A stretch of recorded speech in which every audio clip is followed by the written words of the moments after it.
What's up guys, welcome to Blake's Garage, and this is a totally tubular 2-minute tool time Tuesday. That's right. Today on Totally Tubular 2-minute tool time Tuesday, we are going to be going over car batteries and how to test them. What do you think of when you first think of testing a car battery? How do you do that? You use a voltmeter? No, you don't use a voltmeter. I mean, you could check to see if you're anywhere between 12 to 14.6 volts floating. However, that's not actually gonna tell you if the battery is good. What you're gonna need is something like this. I'm gonna have a link down to this one below.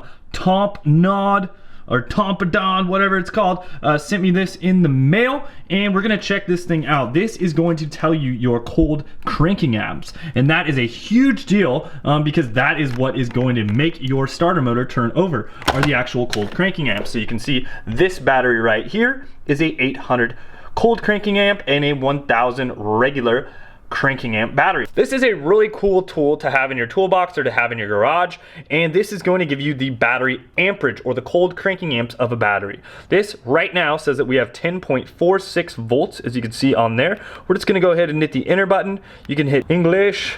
We're going to say that the battery is out of vehicle. It could be in the vehicle or out of the vehicle. We're going to hit OK.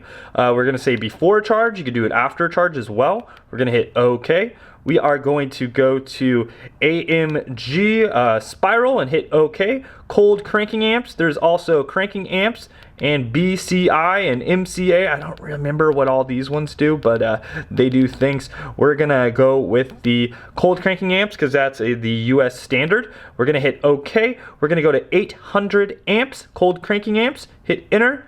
It is testing the battery right now, and we got 10.46 volts at 0 amps, which that is telling us, well, obviously we don't have a high enough voltage and our amperage is nil. That's why my car would not turn over at all. The internal resistance is 29.80 mega ohms, and it is also saying replace. So guys, I hope you liked that quick little episode. This is just a cool tool that you can pick up to test batteries. I'm gonna go ahead and throw this thing on the trickle charger, see if I can't get it cranked up and working for me again, and then I'll throw this thing back on, see if it's good. Then I don't have to throw it in the car before. So it's a really nice tool. Let's see if we got that in under 2 minutes. I'm not sure. Thanks for watching this totally tubular 2-minute tool time Tuesday. Later guys, and wrench on.